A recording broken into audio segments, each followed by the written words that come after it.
아멘. 귀한 찬양 감사합니다. 아마 여러분들 연세 드신 분들은 좀 기억을 하실 겁니다. 예전에 이산가족 상봉 TV로 보여졌던 것들을 기억하실 겁니다. 수십 년 동안 뭐 가족을 잃어버리고 또 북한에서 헤어진 사람들이 있어서 가족들이 있어서 뭐 한국에서 많은 사람들이 모여서 전국에서 모이기도 하고 전화 통화하기도 하고 이런 모습들을 좀 봤는데요. 우리 가끔 뭐 주변에서도 아이를 잃어버려서 부모가 전단지를 돌리고 아이를 찾는 모습들을 가끔씩 종종 볼 때가 있습니다. 저희 뭐 제가 언젠가 한번 얘기를 했을 거예요. 저도 어렸을 때 주일날 친구 따라 뭐 아버지한테 갔다가 친구가 갔는데 안 와가지고 한참 뭐 모르겠어요. 그때 어릴 때니까 얼마나 지났는지 모르겠는데 하여튼 지나가던 사람이 저를 경찰서에 데리고 가가지고 하루 종일 있다가 야밤에 이제 부모님 오셔서 저를 찾아간 적이 있는데 그때 제 기억으로는 그 야밤에 완전 동네가 난리가 났어요. 동네 사람들이 저를 찾고 또 제가 다녔던 교회에 있는 성도님들이 저를 찾기 위해서 아마 오후 예배 끝나고 다 그냥 동네를 뭐 샅샅이 찾고 다니셨던 것 같은데, 여러분 아마 사람을 잃어버렸을 때 그 부모의 마음은 아마 우리가 헤아릴 수 없을 겁니다. 아마 그 부모의 마음 애타게 찾는 모습을 보이는데, 여러분 오늘 본문 말씀은 사실은 누가복음 15장에 우리가 뭐 뒷부분을 읽었지만 앞부분은 세 가지의 비유가 등장을 합니다. 첫 번째는 잃어버린 양의 비유, 또 잃어버린 드라크마의 비유, 또 오늘 본문에 잃어버린 아들의 비유인데, 사실 이 비유를 하신 배경이 있어요. 예수님께 세리와 죄인들이 말씀을 듣기 위해서 예수님께 찾아옵니다. 이들이 하나님 앞에서 이제는 예수님을 믿기 위해서 자기들 회개하고 예수님께 찾아왔는데, 이 바리새인들 서기관들이 수군거리기 시작을 합니다. 지난주 살펴본 것처럼 우리는 의로운 사람이고 우리에게만 구원이 있으니 이방인들 또 어떤 세리나 죄인들이나 이런 사람들은 도무지 자격이 없다고 생각하고 자기들만 옳은 일을 하기 때문에 당연히 높은 자리에 앉을 걸로 착각했던 사람들이죠. 그러니 그들이 볼 때 세리와 죄인들을 얼마나 무시했겠습니까? 그래서 그들은 3절에 보면 예수님이 죄인을 영접하고 음식을 같이 먹는다고 비난하는 겁니다. 그래서 예수님이 이 세 가지의 비유를 드시는 것이죠. 그래서 예수님이 비유 가운데 오늘 본문이 소위 우리가 흔히 탕자의 비유라고 하는 비유입니다. 우리 너무나 잘 알죠. 이 둘째 아들이 아버지께 자신에게 올 상속을 달라는 거예요. 보통은 이제 아버지가 돌아가실 때 상속을 받는데, 이 아들은 아버지가 멀쩡하게 살아계신데 상속을 달라는 겁니다. 쉽게 얘기하면 나 아버지를 떠나서 마음껏 자유롭게 살겠다는 거예요. 근데 아이러니한 거는 그 자유를 얻기 위해서 뭐가 필요해요? 아버지 돈이 필요한 거죠. 아버지 유산을 좀 미리 나한테 주시면 내가 이제 아버지 떠나서 마음대로 자유롭게 살겠다라는 겁니다. 자, 그러자 아버지는 그 아들에게 뭔 얘기를 했는지는 상리하게 돼 있지만 각각 큰아들 작은아들에게 상속을 나눠줘요. 그리고 둘째가 그것을 가지고 떠나서 자유롭게 자기가 원하던 대로 마음껏 누리겠다 떠났는데, 13절에 보니까 허랑방탕하며 자신의 재산을 다 낭비합니다. 나중에 큰아들의 얘기를 빌려서 얘기한다면 이 아들은 그 돈을 가지고 창녀와도 놀고 마음껏 자기 욕망을 살아갑니다. 근데 설상가상으로 어떤 일이 벌어져요? 재산은 다 탕진하고 나라가 큰 흉년이 찾아와요. 그래서 비로소 궁핍하게 되었다라고 말씀합니다. 그래서 이 사람이 둘째 아들이 생각에 내가 그러면 다른 사람에게 빌부터 살아야겠구나. 그래서 사람을 찾아가는데 그 사람이 자기를 돼지를 치게 하죠. 여러분 유대인들은 돼지를 부정한 짐승으로 생각하기 때문에 돼지를 먹지도 않았지만 돼지를 치는 일도 하지 않았어요. 그런데 이 다른 나라에 가서 이 유대인이 돼지를 치는 일을 하게 됩니다. 그리고 자기의 허기진 배를 채우기 위해서 지엽 열매를 먹으려고 하지만 그것도 허락지가 않죠. 주변에 사람들이 주지 않으니 지엽 열매도 못 먹는 겁니다. 여러분 재밌는 거는, 여러분 사실 제가 이스라엘 갔다가 지엽 열매를 가져왔거든요. 근데 이사하면서 버렸습니다. 이 본문 언제 내가 설교하겠냐, 썩을 거 생각해서 버렸는데 휴지에 잘 싸갖고 왔는데 아내가 이거 어떡할까? 아이 그냥 버려, 나중에 사진 보여주면 되지. 사진도 안 갖고 왔어요. 여러분 지엽 열매를 쉽게 생각하면 우리 뭐 그 콩 있잖아요. 우리 그 콩에 여러 가지 콩자루에 보면 콩이 여러 개 들어있는 것처럼 이게 녹색이었다가 지엽 열매 갈색으로 변해요. 그러면 그 안에 대략 5개에서 15개의 콩과 같은 씨가 그 안에 들어있는데, 여러분 이게 사실은 지엽 열매라고 하는 거는 우리가 생각하는 것처럼 돼지가 먹는 음식이 아니에요. 유대인들은 가난한 사람이 마지막에 먹는 음식이 이 지엽 열매입니다. 그래서 사실은 세례 요한이 광야에서 메뚜기와 석청을 먹었다라 그러는데, 많은 학자들이 이 메뚜기를 우리가 생각하는 메뚜기로 얘기하지 않아요. 왜냐하면 유대는 광야기 때문에 메뚜기가 살 수 있는 지역이 아닙니다. 그런데 이 세례 요한이 먹었던 메뚜기를 뭐라고 얘기하냐면 이 지엽 열매라고 얘기하기도 하고요, 세례 요한의 빵이라고도 얘기를 합니다. 그래서 우리가 생각하는 메뚜기가 아니라 이게 이제 지엽 열매라고 얘기를 하는데, 이 지엽 열매는 콩과에 속해져 있는 거예요. 여러분 그 구약 성경에 보면 아마 기억하실 겁니다. 아람이 이제 이스라엘 사마리아를 포위했을 때 이 사람들이 이제 기근이 드는 거죠. 먹을 게 없고 나갈 수가 없으니까 막 이런 일이 벌어진 겁니다. 오늘은 내 자식 먹고 내일은 네 자식 삶아 먹자. 그러면서 나귀 머리 하푼테가 비싼 값에 팔리는 장면이 등장하거든요. 거기 하푼테는 뭐냐면 사실은 비둘기 똥이라고 얘기하는데, 이 하푼테도 사실은 지엽 열매다라고 이야기를 해요. 자, 우리 여성분들 중에 혹시 반지 끼신 분 있죠? 잠깐 살짝만 올려보실래요? 뭐 여기 계신 분들 다 다이아몬드 반지 끼셨으니까. 여러분 이 지엽 열매의 그 안에 있는 그 알갱이의 무게가 0.2g입니다. 여러분이 지금 끼고 있는 다이아몬드의 무게를 재는 그 할 때 캐롯이라고 하죠. 근데 히브리인들이 유대인들이 이 지엽 열매를 뭐라고 얘기하냐면 캐롭이라고 얘기해요. 그래서 사실은 캐롯이라는 단어가 캐롭에서 왔어요. 되게 아이러니하죠? 가장 가난한 사람이 마지막 먹는 게 지엽 열매인데 거기서 유래돼서 캐롯이라는 가장 비싼 귀금속에 해당되는 다이아몬드를 세는 그렇게 되어지는데, 자 어쨌든 이 둘째 아들은 뭐예요? 자기가 지금 기근이고 어디서 빌부터 먹고 살아야 되는데 돼지도 칩니다.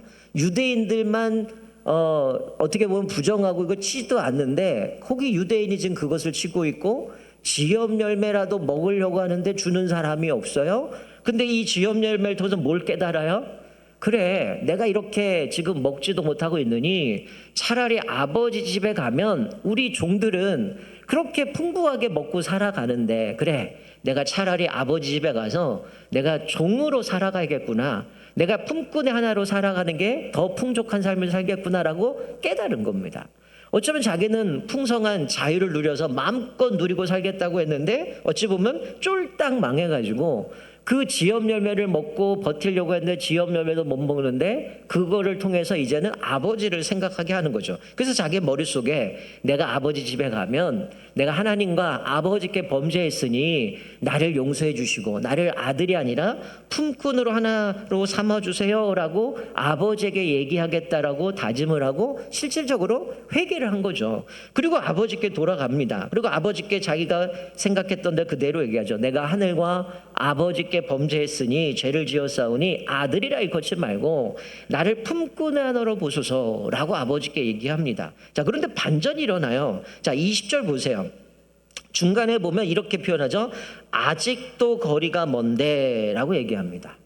여러분 아직도 거리가 멀기 때문에 아들이 아버지를 만나진 않았어요. 그런데 아버지가 멀리서 그 아들을 봅니다. 아들이 아버지 본 게 아니에요. 아버지가 아들을 봐요. 그리고 측은히 여겨서 달려가서 목을 안고 입을 맞춥니다. 여러분 우리들 같다면 상식이면 어떨까? 이 죽일 놈. 야, 내가 이럴 줄 알았다 내가 너. 쌤통이다. 그러니 아버지 밑에나 있지 무슨 네가 상속을 받아가지고 뭔 자유를 누리겠다고 그렇게 가고 이게 뭔 고생을 하고 이제 와갖고 지금 뭐 나한테 종으로 써달라고 말도 안 되는 소리 하고 있어. 넌 벌 받아야 돼. 아마 이게 우리들의 마음일 거예요. 그런데 아버지는 어떻습니까? 21절에 그가 아버지한테 그대로 내가 하늘과 아버지께 죄를 지었습니다. 지금부터는 아버지의 아들이라 일거를 감당하지 못하겠습니다. 근데 반전이 일어나죠. 아버지가 더러운 옷을 벗겨요. 가장 좋은 옷을 제일 좋은 옷을 입히고 손에 가락지를 끼우고 발에 신을 신깁니다. 이런 가락지를 끼웠다라는 얘기는 이건 종의 신분이 아니라 아들의 신분으로 회복되었던 것을 상징으로 보여주는 겁니다. 나는 종으로 써달라고 얘기하는데 좋은 옷을 입히고 가락지 입히고 신발을 신기고 그리고 심지어는 송아지를 잡고 잔치를 열는 아버지의 모습을 보게 되죠. 왜냐하면 24절에 내 아들은 죽었다가 다시 살아났으며 내가 잃었다가 다시 얻었노라 라고 얘기합니다. 아버지는 따지지도 묻지도 않아요. 꾸짖지도 않아요. 그냥 아들로 받아들이는 겁니다. 왜요? 그가 와서 회개를 했죠. 이미 집 나가고 나서도 아버지는 어땠을까요? 늘 아들을 기다렸을 겁니다. 이 아들이 정말 이거 갖고 정신을 차리는 건가? 혹시 이것 때문에 잘못되는 건 아닌가? 혹시 아들이 돌아오는 건 아닌가? 늘 아버지는 뭘 반치해서 아들이 오나 안 오나 그것들을 지켜봤다는 거야. 그러니 먼저 아버지가 아들을 발견하고 뛰어가서 입 맞추고 그를 안아주는 모습을 보게 되는 거죠. 아들은 아버지를 잊었는지 모르지만 아버지는 여전히 그 아들을 기억하고 기다렸다는 거예요. 아마 언젠가 제가 말씀을 드렸던 것 같은데요. 지금은 작곡하셨는 팀 켈러 목사님이 오늘 이 누가복음 15장 이 탕자의 비유를 이것을 가지고 책을 쓰셨는데 제목이 탕부입니다. 탕부. 왜 탕부냐? 이 하나님 아버지는 바로 이 탕자의 아버지의 모습은 낭비하시는 하나님이라는 거죠. 여러분 우리가 볼 때는 분명히 이 사람이 죄를 졌고 누가 보더라도 이건 도저히 용서받을 수 없는 아들인데 아버지가 뭐 돌아가신 것도 아니고 재산을 지금 받아서 내빼서 모든 거 마음대로 쓰고 쫄딱 망해서 왔는데 하나님은 어떤 분입니까? 죄인을 위해서 무한하신 사랑과 은혜를 그들에게 계산하지 않고 기꺼이 그들을 다 쏟아부시는 그 하나님의 모습을 영어로 프로디걸이라고 얘기를 해서 낭비하시는 하나님이라는 단어로 책을 썼다라는 거예요. 자, 그런데 오늘 우리가 읽지는 않았는데요. 이 뒷부분의 이야기는 큰아들로 넘어갑니다. 여러분 사실 이 큰아들은 어떤 사람이에요? 또 다른 탕자라는 거예요. 여러분 밭에서 일하고 돌아왔는데 찬치 소리가 들리는 겁니다. 송아지 잡고 뭐 풍악이 울렸겠죠. 그 이 소리를 듣고 나서 도대체 이게 뭔 일인가? 자기 종들에게 물어보니까 누가 왔다는 거예요? 동생이 돌아왔다는 거예요. 그래서 아버지가 그 동생이 돌아온 걸 보고 소를 잡고 잔치를 베푼다는 거예요. 근데 큰아들은 기뻐하지 않습니다. 오히려 속상해하고 분노로 가득 찹니다. 잔치에 가기를 거절합니다. 그러나 아버지는 어떤 모습을 보여줍니까? 큰아들을 꾸짖지 않으시고 오히려 잔치에 합류하도록 간청했다는 거예요. 여러분 이 큰아들이 누굽니까? 제가 서두에 말씀드렸던 바리새인과 서기관을 상징하죠. 세리와 죄인들이 예수님께 회개하고 돌아와서 말씀을 들으려고 한다. 이놈들은 다 벌받아야 되고 이 사람들은 죄인인데 어떻게 예수님이 이들과 같이 식사를 할 수 있습니까? 안 된다라는 거예요. 마치 이 큰아들은 그런 모습인 거죠. 쟤는 아버지 상속 받아서 나가서 다 허랑방탕하고 창녀와 함께 놀고 이러고 살았는데 어떻게 아들이 왔다고 이런 잔치를 베풉니까? 이거 있을 수 없다는 거예요. 여러분 지금 여기 가만히 살펴보면 이 큰아들은 어디에 초점이 맞춰져 있냐면 아들이 돌아온 기쁨은 전혀 없어요. 아버지는 죽었다가 살아났고 잃어버렸다 찾았다라고 그 아들을 보고 기뻐해서 잔치를 베푸는데 이 큰형은 어디에만 초점이 맞춰져 있습니까? 마치 내 거 빼앗겼다는 생각인 거예요. 큰아들 억울한 거예요. 속았다라고 생각하는 겁니다. 자신은 항상 아버지 말씀의 명령에 순종했고 한 번도 아버지를 거스린 적도 없고 누가 보든 나는 착한 아들인데 그가 뭐라고 얘기해요? 나한테는 염소 새끼라도 잡아준 적이 있습니까? 근데 어떻게 저 인간에게는 송아지 잡아고 잔치를 베풀어 주냐는 거예요. 왜 제가 저 인간을 표현했을까요? 오늘 본문에 보면 동생이란 표현을 하지 않아요? 그냥 마치 남처럼 표현하고 있어요. 저 인간 내가 형제로 받아들이지 않겠다는 겁니다. 어떻게 나는 이렇게 착한 아들인데 아버지는 나한테 이런 포상 한번 해준 적이 없는데 집 나가서 사고 치고 이제 다 허랑방탕하고 다 낭비해버리고 왔는데 어떻게 그 아들에게 잔치를 베풀고 저렇게 옷 입혀주고 가락지 입혀주고 껴주고 할 수 있느냐? 자기는 억울하다는 거, 불공평하다라고 이야기를 하는 겁니다. 이게 바리새인들 서기관의 모습이었죠. 어떻게 하나님이 저렇게 하실 수 있지? 우리는 하나님 앞에서 의로운 일을 했고 우리는 하나님이 기뻐하실 일들만 했는데 그러면 당연히 우리를 이렇게 대우해 주셔야 되는데 지금 세리와 죄인들을 함께 식사하시는 모습을 보면서 이들이 가지고 있는 생각은 뭡니까? 자기들은 늘 의롭기 때문에 스스로 내가 회개할 필요가 전혀 없다라고 생각하고 있다라는 거야. 동생은 환영받을 일이 아니라 뭘 받아야 돼요? 처벌받아야 되고 징계를 받아야 되고 그것이 마땅하다고 생각하는 거예요. 그러니 왜 잔치 베푸냐는 거예요. 여러분 한편으로 생각해 보면 두 아들에게 상속을 나눴는데 아들은 여전히 아버지 집에 있잖아요. 그럼 제가 볼 때는 아버지가 재산 떼주진 않았어요. 아직은 지분만 나눴을 것 같아요. 근데 아버지가 그 작은 아들에게 잔치를 베풀어 주면서 어떤 마음이 들었을까요? 저거 내 건데? 그런 마음이 든 겁니다. 한편으로는 아버지가 돌아가시면 나도 이 유산 가지고 나도 마음껏 자유롭게 누리게 살아갈 텐데 아마 그런 마음 없었겠습니까? 그런데 집 나간 아들이 돌아왔는데 오히려 쫄딱 망했고, 아버지는 그를 그냥 기쁘게 맞아주고 그를 위해서 잔치를 베풀어 주는데 속상한 거예요. 나에게는 뭐 하나 주지 않았는데 어떻게 아버지가 이럴 수 있지? 아버지 불공평하다. 내가 어떻게 아버지를 섬겼는데, 이런 얘기를 하고 있는 거죠. 여러분, 사실 이 말은 이 아버지에 대한 그 내가 보상받지 못한 거에 대한 원망인 거죠. 그리고 동생이 돌아온 거에 대한 측은한 마음, 사랑하는 마음 전혀 없었다는 거예요. 근데 아버지는 큰아들 향해서 사랑을 표현합니다. 항상 너는 나와 함께 있지 않았느냐. 그리고 아버지의 소유가 다 네 거 아니냐. 이 표현한 거 보면 결국 큰아들은 그 재산에 대한 욕망이 남아 있었음을 보여주는 거죠. 결국 이 말은 아버지는 이 큰 아들에 대해서 깊은 사랑을 갖고 있었다라는 것. 여전히 아버지는 큰 아들을 잊은 적도 없고 무시한 적도 없고 그를 사랑하는데 아들만 혼자 착각하고 있는 모습을 보게 돼요. 자, 말씀 맺겠습니다. 오늘 이 비유의 말씀은 사실은 잃어버린 두 아들의 비유인 거죠. 큰 아들은 바리새인과 서기관에 해당됩니다. 비록 아버지 집에 살고 있지만 잃어버린 자였고 아버지와의 분리된 자였죠.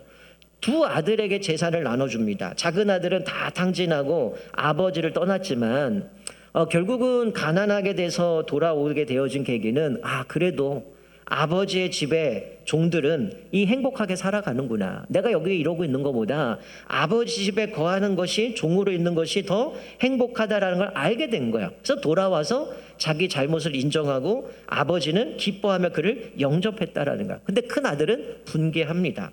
그럼에도 아버지는 이 큰아들을 잔치에 초청하는 거죠. 여러분, 오늘 본문에서 깨닫는 게 뭡니까?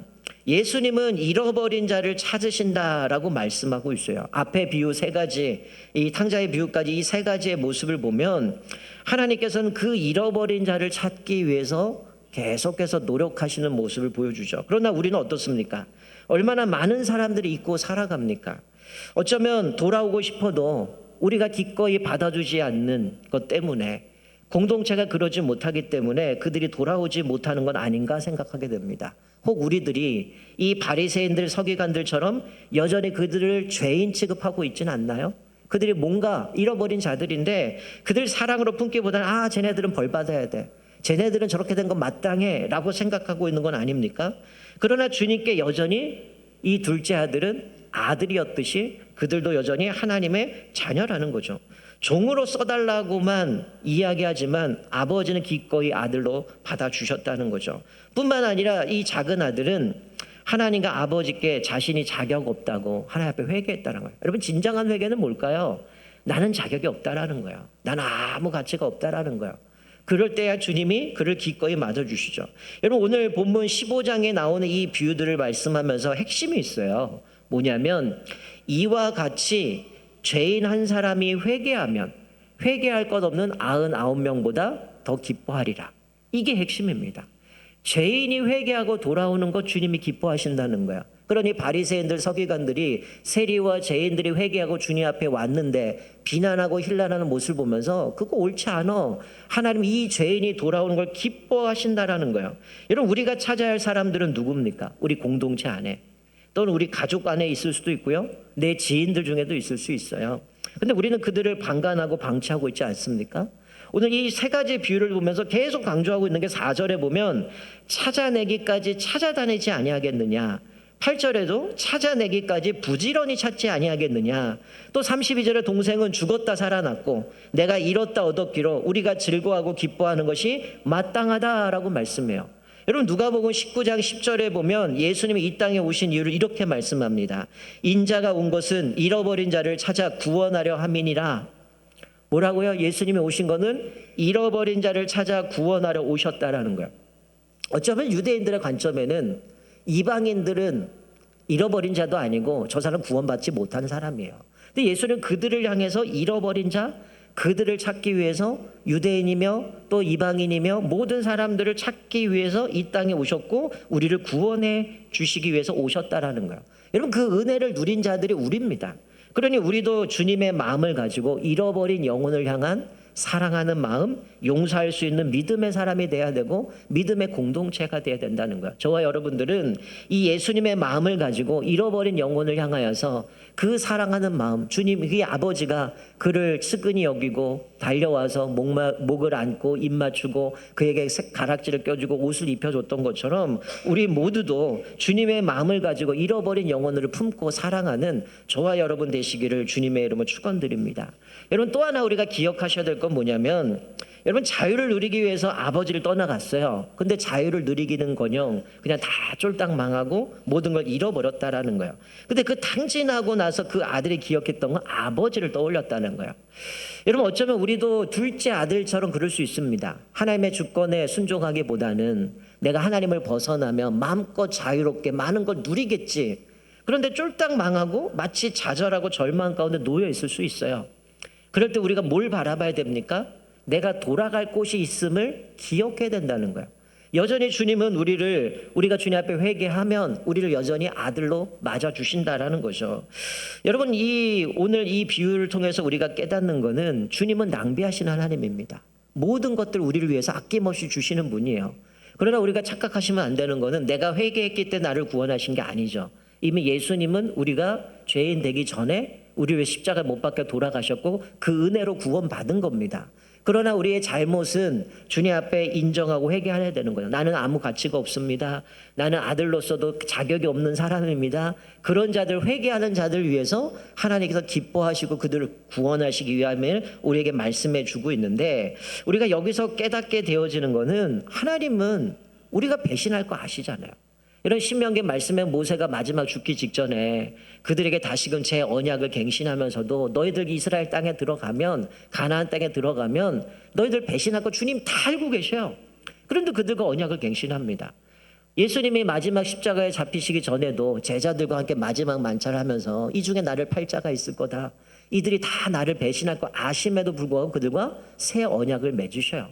그러면서 예수님은 내가 자기 사람을 끝까지 사랑하신다고 말씀하죠.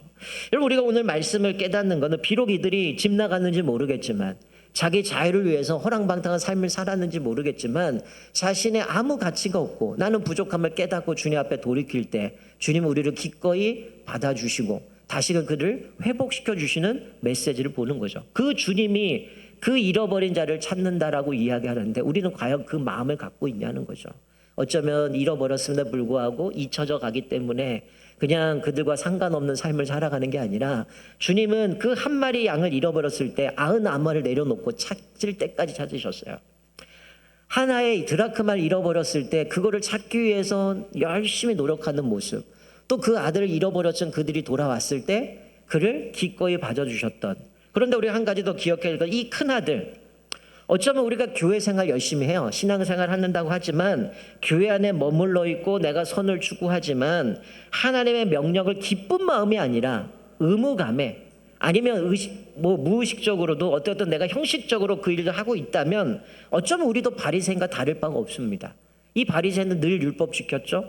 금식했죠. 많은 사람들 구제했죠. 근데 다 그게 뭐예요? 자기 의를 위해서 한 거거든요. 그래서 예수님이 그들을 향해서 늘 말씀한 게, 저희들의 외식을 조심해라, 그들의 누룩을 조심해라. 뭔가 볼 때는 뻔듯하고 뭔가 믿음 좋은 것 같지만 그 안에 형식적이었던 거예요. 어쩌면 큰아들도 아버지를 공경하고 있지만, 모시고 있지만, 어쩌면 죄송한 표현이지만 언제 아버지 돌아가시지? 그럼 내가 재산 받아서 상속받아서 나주 자유를 누릴 텐데 어쩌면 의무감으로 아버지를 모셨는지 모르겠어요. 동생이 돌아온 거에 관심이 없습니다. 오로지 이 재산, 이거 잃어버렸고 나는 보상 못 받았는데. 여러분, 어쩌면 내가 신앙생활을 그럴 수 있어요. 내가 열심히 이렇게 섬기고 했는데 내가 원하는 대로 보상 안 해주면 이 큰아들처럼 속상해하고 억울해하고 불만 가질 수 있어요. 그건 아직 하나님의 은혜를 제대로 깨닫지 못한 겁니다. 이미 예수 그를 통해서 우리에게 풍성한 은혜를 주셨다는 거야. 근데 우리는 내가 생각하는, 나는 염소라도 잡아줬습니까? 근데 왜 쟤는 송아지 잡습니까? 이거를 원망하고 있는 그 큰아들, 바리새인과 서기관이었다는 거. 어쩌면 우리도 그럴 수 있어요. 나는 열심히 봉사했는데, 내가 열심히 신앙생활했는데 왜 저 사람을 저렇게 하시죠? 하나님 왜 저 사람 용서해 주시죠? 아직까지 우리가 그 마음이 있다면 우리가 바리새인과 별반 다르지 않다라는 겁니다. 하나님은 내게 빚이 없지만 하나님은 우리를 위해서 기꺼이 모든 것들 다 쏟아 부으시고 우리를 자격 없지만 기꺼이 아들로 받아주시면서 우리를 사랑해 주시는 모습을 보게 됩니다. 우리가 오늘 이 말씀 기억하면서 올 한 해도 이제 12월 이제 한 달밖에 남지 않았지만 우리가 잃어버린 자들이 누군가, 내가 다시 그들을 찾을 때까지 찾으신 주님의 마음을 가지고 그들을 품고 다시금 이끌어가야 될 사람들이 누구인가. 때로는 가족에게 있을 수 있고요, 때로는 우리 교회 공동체 안에 있을 수 있고요, 때로는 우리 지인들 안에도 있을 수 있는데 그 잃어버린 자를 찾으시는 주님의 마음을 가지고 우리도 기꺼이 그들을 품고 그들을 사랑으로 주님 앞에 이끌어 가시기를 주님을 축원드립니다. 뿐만 아니라 여러분이 넘어졌을 때, 때로는 내가 원하는 방식으로 주님이 응답하지 않을 때, 그때에도 불평하고 원망할 것이 아니라 하나님은 선하신 분임을 기억하면서 여전히 하나님 우리에게 신실하신 그 하나님 우리에게 아낌없이 주시는 분임을 기억하면서 또 주님 앞에 뭔가를 내가 보상을 기다리고 그것을 바라보며 섬기는 것이 아니라 하나님의 그 사랑, 은혜를 깊이 생각하면서 또 이제 우리가 성탄절을 맞이하게 될 텐데 이 땅에 오신 예수 그리스도, 잃어버린 자를 찾기 위해서 오신 그 예수님을 깊이 묵상하면서 우리 남은 12월 한 달 동안 주님의 마음을 가지고 또 하나님을 온전히 섬기는 저와 여러분 되시기를 주님의 이름으로 축원드립니다. 아멘. 우리 다 같이